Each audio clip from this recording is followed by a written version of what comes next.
Excuse me, আমি এখানে বসতে পারি? হ্যাঁ, বসো। পটবে। তুমি না খুব সুন্দরী। Thank you. বাড়ার থ্যাংক ইউ, ডোজ বাড়াতে হবে।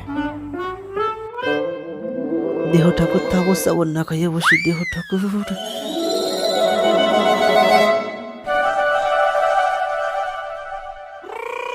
হে মায়ে তো বাড়া রাজি, ডোজ আরো বাড়াতে হবে। এই থামো থামো থামো, তুমি এইটা করো না। কেন? তুমি খুব হ্যান্ডসাম, তুমি খুব ভালো ঘরের ছেলে, কিন্তু তুমি এটা করো না। কিন্তু কেন? আসলে আমি এইমাত্র একটা ক্লায়েন্টের কলা মুখে নিয়ে আসলাম।